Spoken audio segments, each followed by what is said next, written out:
Sakafany atrandray tompo lasy tompo vavy no itsidena tokantranonao amin'izao talata alina fa 7 ny volana Desambra taona 2024 izao ity ihany koa ny talata farany amin'ity taona 2024 ity atolotra antsika ary ny arahaba ary asaina mpanazantsika anaraka ny vaovao hatramin'ny farany lafin'ny tsy fandriampahalemana avy hatrany no entsika manomboka any fotoana amin'izao ariva izao vehivavy roa no hita faty tao an-tranony tetsy amin'ny fokontany nakatapaka avaratra androany tsy nisy ny trano vaky fa varavarana mihidy no hita raha nitatitry ny filohan'ny fokontany fanadihadiana volaravoavy sy tsiry rakotoarson. Vehivavy roa 17 taona ary 13 taona no hita faty tao amin'ny trano fonena ny teny akatapaka avaratra androany. Piasa amina banky lehibe eto andrenivohitra ilay vehivavy 17 taona ary nanomboka ny sabotsy 9 Desambra ny toetra amin'ny androany maraina no tsy tonga ny asa izy. Nanaitra ireo mpiara-miasa aminy ny tsy fahatongavany ary ny tsy fahazoana azy tamin'ny antso telefônina. Manoloana indrindra dia nanantona ny teo anivon'ny fokontany izy ireo ny maraina teo. Mpiara-miasa amin'izareo, mpiasa amin'ilay victime mpiasa amin'ny banky mantsy izy io dia nakany amiko izy hoe tsy tonga tany ampiasana ilay olona. Dia nakatizy izany dia rehefa nakatizy dia tsy namaly ilay olona nidodonina tsy namaly ny telefônina dia nakany amiko tany amin'ny birao izy président misy problème ohatrao dia natsoina commissaire dia inona ny fepetra atao izany dia hoe vakiana ny trano miaraka amin'ny président tokotany sy ny fianakaviana ary ny tompo-trano dia polisy dia rehefa vakiana ny trano dia olona roa maty tao. Eo anatin'ny fiche de recensement ndray vehivavy 43 ans dia ndray efa lehibe teraka 63 eo miara-mipetraka dia 15 ans dia mipetrahana teto izy sabotsy izy tokony hiasa dia tsy tonga tany izy dia mbola tsy tonga koa izy latsinainy tsy tonga talata dia izay na tonga ilay mpiara-miasa amin'ilay vehivavy anankiray nakaty amin'ny trano tômôbila zao. Tsisy trano vaky fa varavarana mihidy no hita raha nitatitry ny filoha-pokotany nakatapaka avaratra. Mbola manao fanadihadiana no manam-pahefana fa raha amiko loatra ny sanakilany satria ny trano ohatra no tsisy afaka tafidy toa tia mihidy ity vavahady ity dia tsisy afaka miditra mihitsy ny ratsy hoe ny trano dakanako nampiniditra tao ny polisy ny dakana ilay trano voniditra izay dia hoe tsy mahazo miditra satria nisy ilay raha be teo dia raha hitanay eny koa ilay fofona vato efa ela dia niandro be se zala tsy afa fiteny fa misy maty ao dia lepalemana mandro tsy tetsina tsy misy sécurité nge tsy mbatsika itsy fa le izy tsy resaka hoe zana misy hoe raha ohatra ny misy vakitrano dia tsy satsany mbola tsy hitako hoe manao vakitrano ilay izy fa misokatra ny fanadihadiana ataon'ny mpitandro ny filaminana mikasika ity fahafatesana vehivavy roa teny ankatapaka avaratra ity.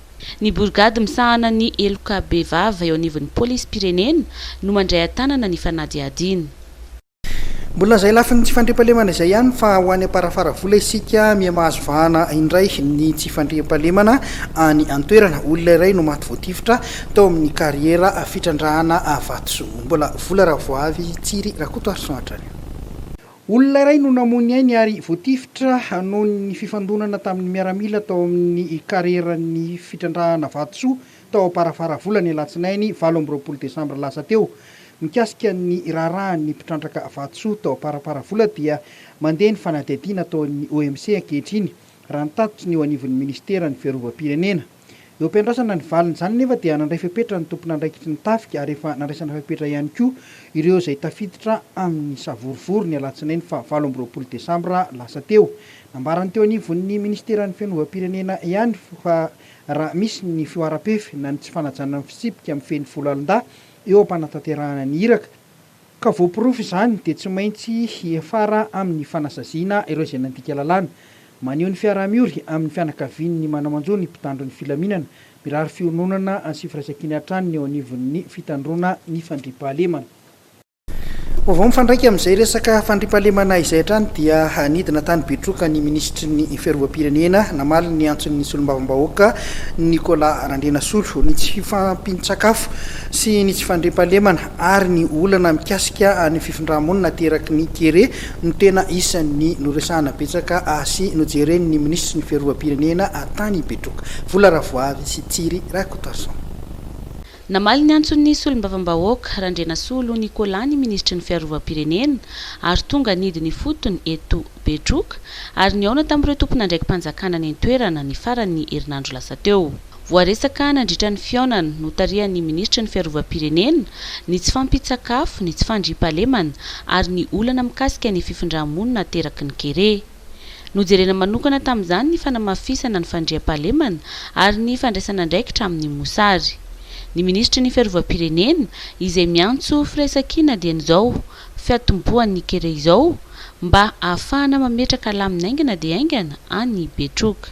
Tsy misalasala zay avy hatrany dia nakatia Betroka fa midinika amin'izy ireo mieno ny tarainan'izy ireo ary mijery ihany koa ahoana ny fomba namafisana ny fandriam-pahalemana sy ny fandraisana andraikitra amin'izany fianjadiany mosary amina toerana vitsivitsy zay nambaran'izy ireo tany.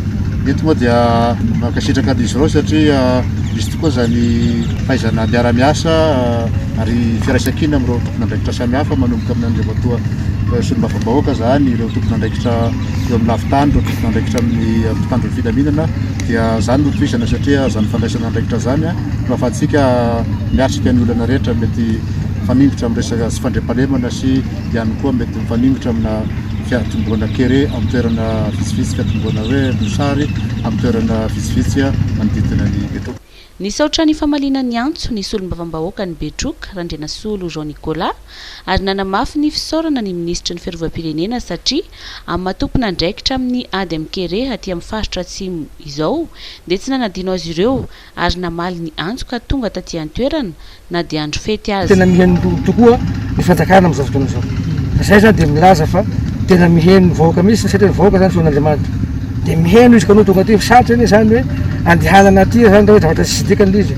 Kanao say mitaraina sy amin'izao zany izy nao dia maharary Betroka satria miteraka sy fandriam-pahalemana tokoa ramosary le olo zany.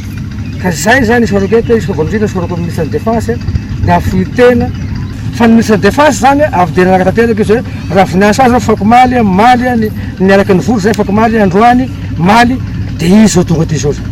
Dika zany fa olo miendrika zany mihaino feony madinika zany mihaino fony fomba Madagasikara zany ny ministre de défense tonga aty amin'izao fotoana izao. No mariny manokana fa ny mosary dia anisany miteraka tsy fandriam-pahalemana ka tokony hijerena vahaolana mba ho tombontsoany ny firenena. Manimanitra. Ye, efa manitra fety ao amin'ny Batimax. Fety be ao amin'ny Batimax mandritra ny volana Desambra. 500 hatramin'ny 700 be izao ny fihenam-bidy. Ka mividiana eo eny amin'ny magazay. Mividiana entana mihoatra ny 3 ariary fa mety ao anatin'ireo 50 tsara vita namazy loka ianao. Ny 14 Desambra amin'ny 12 atoandro ny fisarianao amin'ny page Facebook. Ary surprise ho an'ny ankizy avy amin'ny dadabe noelany amin'ny magazay. Dia ho toanantsika ireo kambodin'ny association ACAM amin'ny fanomezana kilalao sy akanjo. Batimax, la qualité au meilleur prix. Ny voakandroany ny didi-pitsarana mahakasika ilay resaka fikapohana zaza Tetsisy avy masoandro fiarabe iray no nivadika nanapaka ny famovozana ora vitsy teany Berivotra ny tany amin'ny lalam-pirenena fahaefatra. Ireo indray no isan'ny vaovao tanterina aminao anatin'ny vaovao tapatapany. Sazy miantona telo taona sy lamandy iray tapitrisa ariary no azon'ny dadan'ny Dilanina. Io ny didi-pitsarana nivoaka tamin'ny maraina teo mahakasika ilay raharaha fikapohana zaza Tetsisy avy masoandro.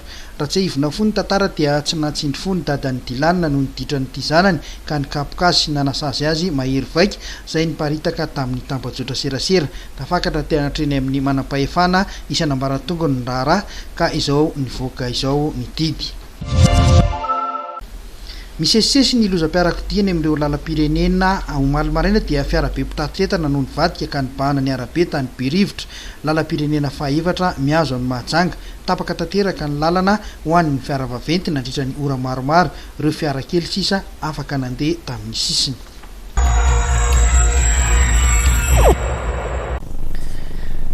Taorian'ny filakevitry ny ministra dia ny 13 Desambra 2024 teo dia 27 ireo niakatra amin'ny anaram-boninahitra jeneraly ho an'ny Folalindà ho an'ny taona 2024 tafiditra ao anatin'izany ny tafika tanety, ny tafika anabakabaka, ny tafika an-dranomasina ary ny zandarmaria-pirenena.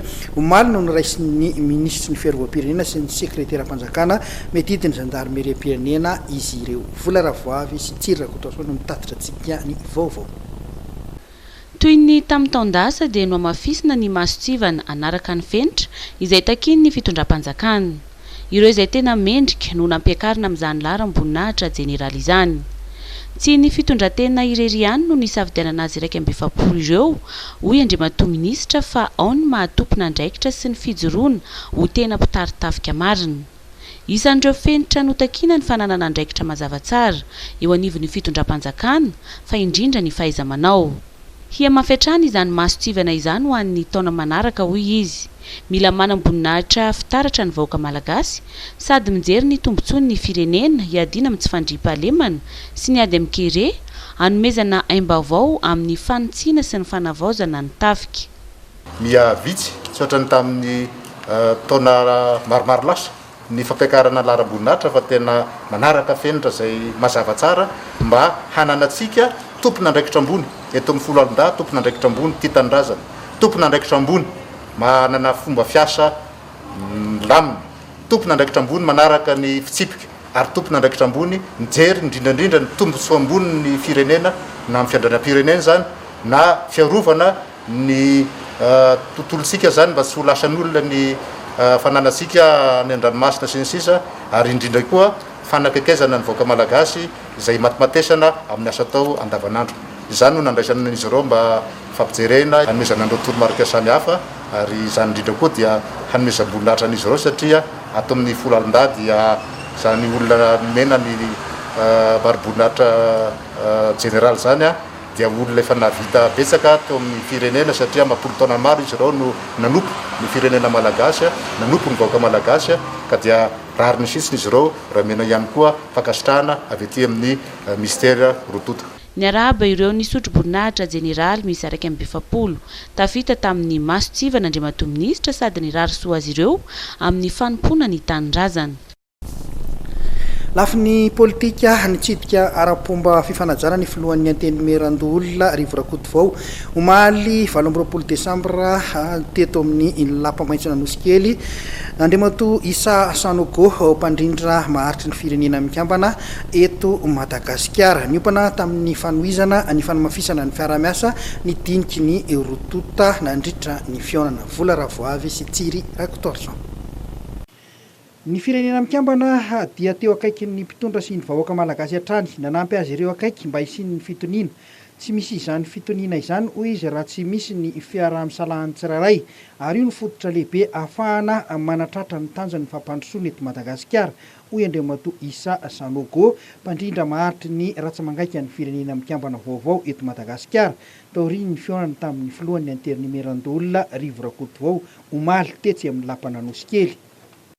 Je crois que le système des Nations Unies dans ses relations avec Madagascar a toujours été excellent.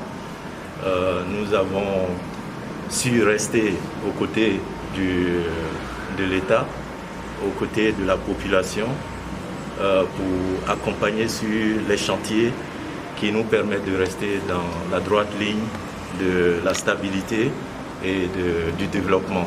Donc, il était tout à fait normal pour moi, qui vient de commencer mon terme ici, de demander la permission aux différentes autorités que je puisse les rencontrer.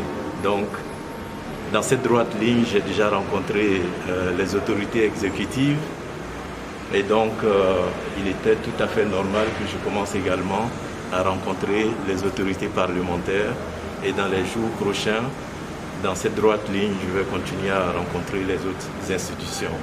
Notre objectif, comme vous le savez, pour le cadre de la coopération, c'est primo de nous assurer ensemble que le développement de Madagascar se fait sur des fondements stables.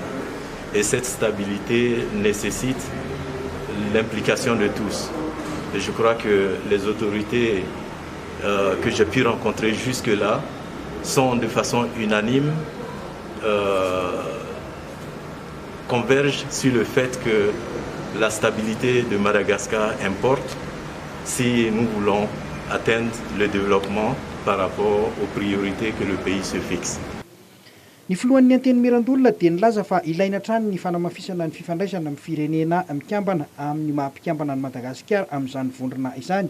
Tsy misy ny fampandrosoana maharitra raha tsy misy ny fitoniana maharitra hoy izy. Anisan'izany ny fanavaozana ny sy fanampiana ny fifidianana mba ho eken'ny rehetra. Tsy maintsy amafisina foana ny fifandraisana. Système des Nations Unies, tsika membre Nations Unies, betsaka amin'ny lafiny sosialy, politika, ekonomika no iarahana aminy. Voalazany teo zao ny resaka ny atsimo tonga ny cyclone lafiny ihany koa ny fitantanana ny firenena dia betsaka fantatritsika zao ohatra fa ny système des Nations Unies dia niditra be amina resaka fiarahana amintsika amin'ny resaka fifidianana. Mila mijery izy avaozina, ampiana, afahana matoky kokoa ny resaka fifidianana eto amin'ny firenena. Resaka lavitrezaka zany mety misy mifoezaka nyresahana tamin'izany nanontaniany reny hoe enquête parlementaire reny momba ny doublon dia manao ny asany moa ny parlement ary mampirisika an'izany mihitsy izy hoe samy manao ny asany io ny parlement akory tsy mpanao enquête tsy mpanao tsy mpitsara ny tiako lazaina fa dia samy manao ny asany ka zany ny amin'ny fisany raha voalazany teo hoe ny amin'ny fisana tsy hisy mihitsy ny fampandrosoana maharitra raha tsy misy zay ataoko hoe fitoniana maharitra zay eo amin'ny fitantanana. Raha nanontany ny momba ny tokony isian'ny fitohizam-pahefana ireo mpanao gazety dia nambaran'Andriamatoa filohan'ny anteny Mirandolona fa na misy aza ny tsy vidoan-kevitra dia tokony hisy hatrany zany disy ny fiheverana ho mahavita teny irery eto amin'ny firenena.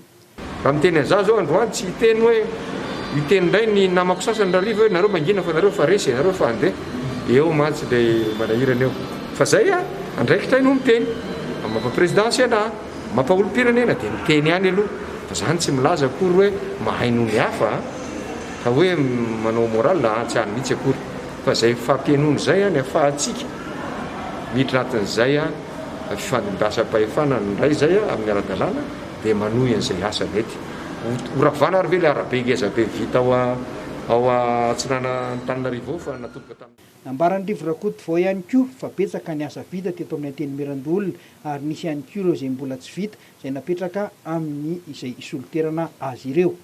Mbola fiara-miasa amin'ireo avy any ivelany izay hatrany dia nitsidika ara-pomba ofisialy ny sekretera-panjakana miadidiny zandarmeriam-pirenena ihany koa ny maso ivoan'ny Chine vaovao miasa sombon'ny eto Madagasikara. Niompana betsaka tamin'ny fiara-miasa mikasika ny fiarovana ny fandriam-pahalemana ny fihaonana teo amin'ny rotota fanadihadiana vola ravoavy sy Tsiry Rakotoara. Nanatanteraka fitsidiana ara-pomba fanajana ny sekretera-panjakana miadidiny zandarmeriam-pirenena ny maso ivon'ny Chine miasa sy monina eto Madagasikara Ramatoa Gu Xiaomei omaly fa 27 volana Desambra 2020. Niompana tamin'ny fiara-miasa mikasika ny fiarovana sy ny fandriam-pahalemana ny fihaonana teo amin'ny rotonta. Chine izay naneho hatrany ny fahavononana ny anamafy ny fiara-miasa amin'ny Madagasikara sy ny zandarmeriam-pirenena. Chine izay marina fa anisan'ny mpiara-miasa akaiky amin'ny Madagasikara ary tamin'ity taona 2020 ity dia anisan'ny nitondra fanampiana sy fitaovana samihafa tao anatin'ny ady amin'ny valan'aretina COVID-19. Ivadika eo amin'ny lafin'ny fankalazana ny fetin'ny faran'ny taona isika manomboka eto ka itsika manomboana izany dia akatoko izao fetin'ny faran'ny taona izao dia tsy nanadino ireo mpitarika ao aminy ny bureau national ny TMAS tamin'ny titolakandro ity dia taoriana nanao jeritotika ny zavabitany ny fikambanana Tanora Mendrano Ranoavy ary nandritra izany fotoana ihany izany koa dia nisy ny fizarana akoho sy vorona ho an'ireo mpitarika isaky ny tany eto Andrenivohitra. Ny farana ny taona nanao jeritotika ny zavabitany nandritra ny taona 2020 ny fikambanana TMAS Tanora Mendrano Ranoavy. Saiki tonga teto Andriafanambojanary avokoa ireo mpitarika TMAS manerana ny boriboritany enina sy ireo mpitarika avy eny amin'ny faritra manodidina n'Antananarivo ny eny tatitry ny bureau nasionaly. Nanao tombanezaka tokoa zay tamin'ity an'ity dia niantso an'ireo ataoko hoe mpitarika ny TMAS rehetra any anivon'ny distrika sy any anivon'ny arrondissement nanao any ataoko hoe tombanezaka nandalo fotoan-tsaro tsika teo ny valan'aretina COVID-19 anisan'izany tafiditra nandalo an'izay fotoan-tsaro zay koa zany mpikambana satria ao anatin'ny vahoaka malagasy ny mpikambana TMAS na izany naty zany nefa tiany mitondra ny anjara briky zay nandritra zay fotoana zay taony ataoko hoe fizarana an'ireny arovavy reny nandritran'ireny fotoana reny niarana hitsy zany a teo ihany koa ny fizarantsika an'ireny ataoko hoe fanampiana sakafo a menaka vary sy menaka ho an'ireny ataoko hoe kamboty ireny teo ihany koa nireny manan-kilemaina zay hitatsika nanao an'izany zay ary indrindrandrindra ny famezatanana tamin'ny fanampiana tamin'ny fanentanana ny olona tao anatin'izay valanaretina Covid-19 zay ary ny farany dia hoe mifankairezana vahoaka malagasy dia mitondra ny anjara briky hatramin'izay zay TMS tany anatin'ny eny amanjery zany na teny anatin'ny ataoko hoe serasera Facebook reny ary teo farany dia hoe tao anatin'ny mpikambana dia maro ny olana nysindraina niezaka ny fanampy izay misy ny olana maro samihafa niezaka ny fampiano mitondra ny anjara briky hoe iza manan'olana inona mba afaka vahana fa nisaotra n'Andriamanitra fotsiny hoe tsisy maty ny valanaretina Covid-19 fikambanana tato anatin'ny mpikambana TMS manerana Madagasikara. Inona ny tena miandry indray amin'ny taona 2024 ny asa miandro ho an'ny fikambanana TMS dia voalohany aloha dia ezaka hatrany ary mbola hijoro hatrany ny fikambanana TMS anohana ny fitondrana izay mijoro ary indrindrindra anohana izay fampandrosoana izay hoentin'ny fitantanana izay taritin'ny filoha Andry Rajoelina fampandrosoana ny Madagasikara amin'ny tanana ihany koa amin'izay kely vita izany fikambanana TMS zany amin'ny fiarahana amin'ny fitondrana Madagasikara hiaro ihany koa amin'izay mety tsy rarina ataon'ireo mety hoe mpamingapingana maro amin'izao hankatoky ny fetiny faran'ny taona izao dia tsy nanadino ireo mpitarika ao amin'ny bureau national ny TMS akoho 200 sy vary no zaraina tamin'ireo mpitarika tsirairay avy mba hoentin'izy ireo mankalaza ny fetiny faran'ny taona.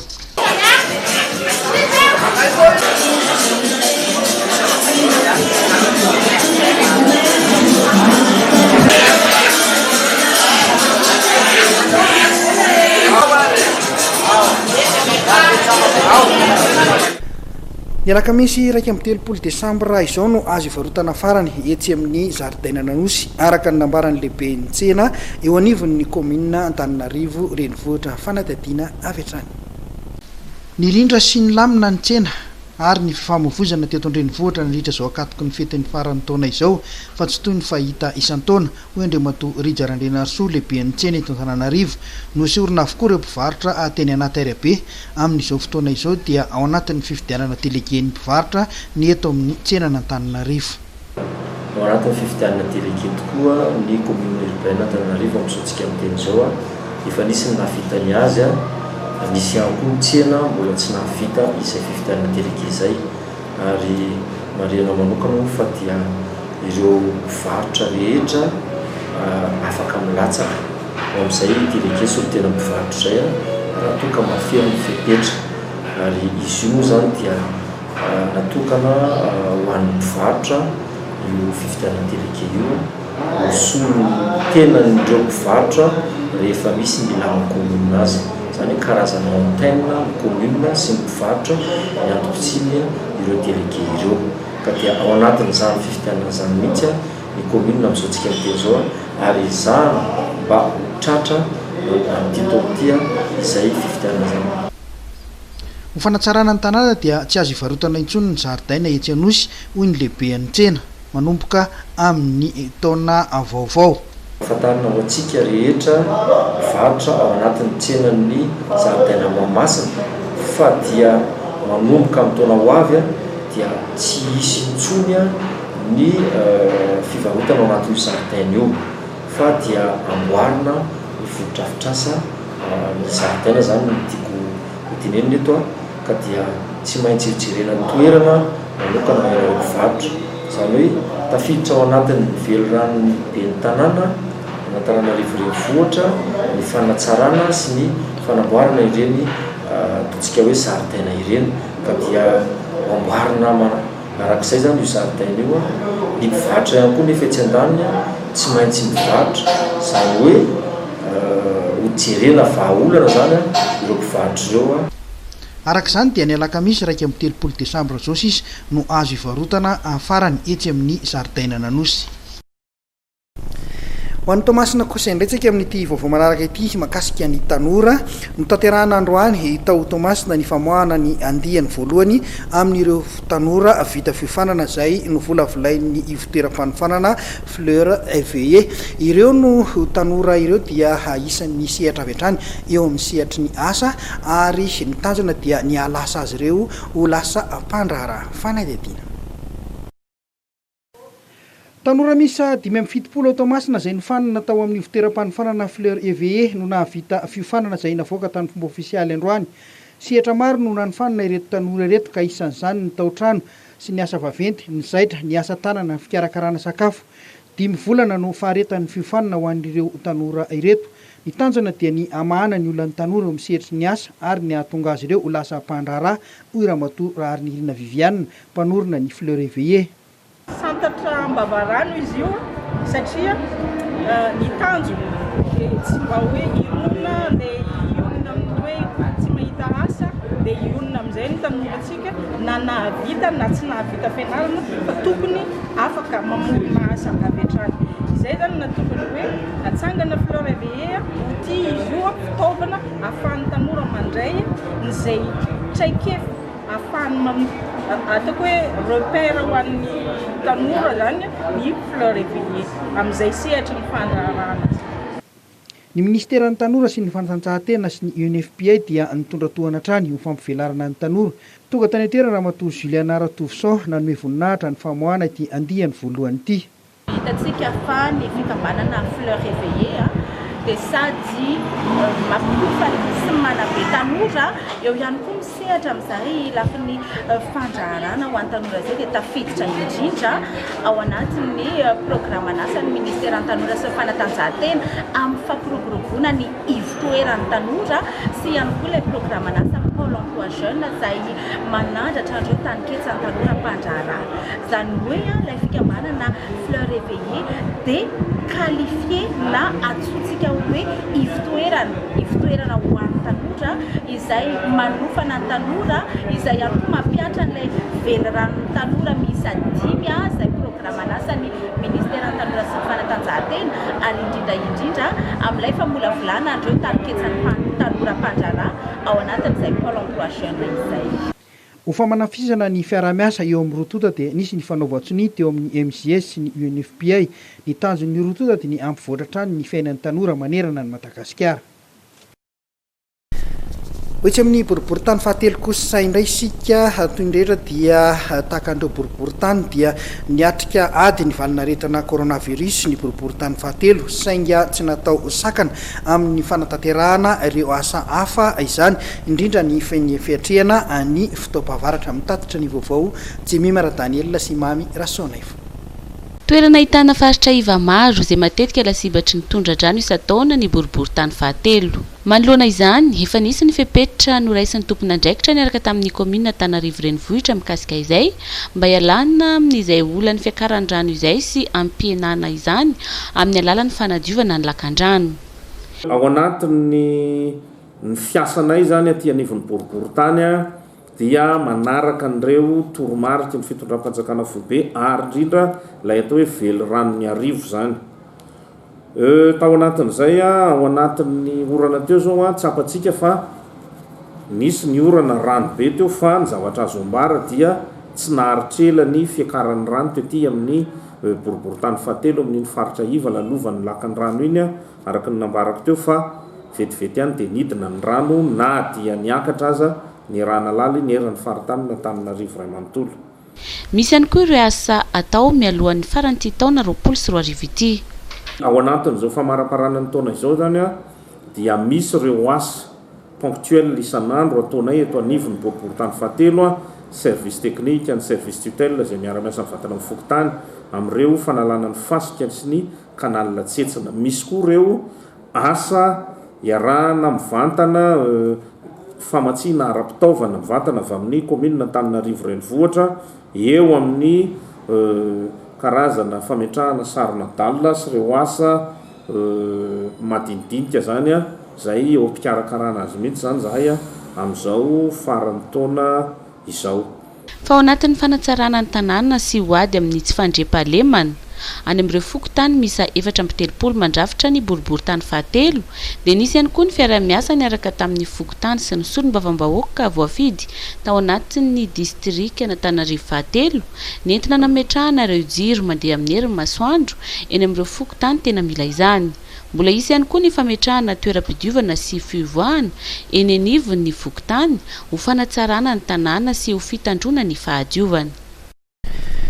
Mbola vaovao tsy anivon'ny boriboritany fahatelo hatrany nisy fiantraikany teo amin'ny isan'ny olona nanao fisoratam-panambadiana ny valinaretina coronavirus ny fiboana. Vitsy ireo olona anisoratra tamin'ity taona ity raha oharina tamin'ny taondasa tetsy amin'ny boriboritany fahatelo. Jemimara Daniela sy Imam Rasonay no mitatitra antsika nininy izay vaovao zay. Ny valanaretina coronavirus no tena nanamarika ny taona 2020. Ity valanaretina ity izay isan'ny tena nanakorotana zavatra maro teto amin'ny firenena, ny fiainan'ny tsirairay ary nanakorotana ihany koa ny fandaharam-potoanan'ny tsirairay. Tao anatin'izany ny resaka fisoratam-panambadiana. Raha ny tetsy amin'ny boriboritany fahatelo dia nahitana fiainana ireo mpisoram-panambadiana nandritra ny taona ity, indrindra moa tao anatin'ny fotoanan'ny fiomboana dia ny volana martsa hatramin'ny volana septambra. Nanomboka tamin'ny volana oktobra vao niantombo izany olona tonga ny soram-panambadiana izany. Raha arivo mahery teo aloha nisan'ny tokantrano ny soram-panambadiana tao anatin'ny boriboritany fahatelo ao anatin'ny taona iray dia 700 mahery izany tamin'ity taona ity. Ny volana novambra izao sy ity volana desambra ity moa no tena betsaka.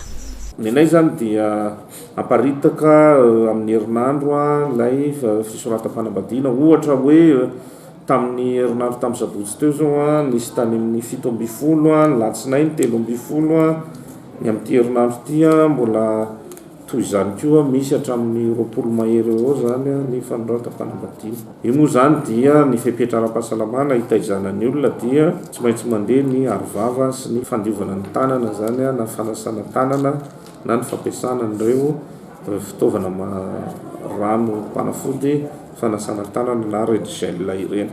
Mbola ao anatin'ny fanajana ny fepetra ara-pahasalamana hatrany moa no anatanterahany boriboritany fahatelo izany fisoratam-panambadiana izany amin'izao. Ary etontsika mamarana ny fotoana amin'ity hariva ity mbola makasika izay fetin'ny faran'ny taona izay hatrany, isan'ny tena mahasarika ny isa-tokantrano rehefa fetin'ny faran'ny taona any vatomamy. Hatreto nefa raha ny fanazavan'ireo mpivarotra dia tsy mandeha loatra ny tsenan'ny vatomamy. Fanatety tobaka ny vatomamy eny an-tsena amin'izao ankatoky ny fety izao, manomboka eo amin'ny R1 ny kilao ka hatramin'ny 4,00 sy R1. Tsaratsara ny tsena ho an'ny ity ramatoa iray mpivarotra vatomamy ity ny alohan'ny fetin'ny krismasy. Zao ny tsena voalo zao aloha. Fatao fety zao no tamin'ny fety krismasy izany nandeha. Olona zany misy mividy amin'ny kilao dia misy mividy amin'ny sase, misy mividy atsin-draha. Ka isa taona ny ohatra izay foana fizarazarahan'olona bonbon, tsy maintsy mizara bonbon ny olona rehefa fety ny andro. Izay zany mba ambiansan'ny olona rehefa fety. Ka ny olana amin'ilay izy, ny olana eo amin'ny polisy. Tsy avelan'ny varotana zany ty terany ty nefa tsy fantatra zany reo bonbon reo atao aiza reo tsy lafo. Ho an'ity mpivarotra iray ity kosa indray dia nangina tanteraka ny tsena voalasa ny fetin'ny Noely, ireo fiangonana sy orinasa sisa no mba mividy tsikelikely. Alohan'ny krismasy ny olona zany no tena maka.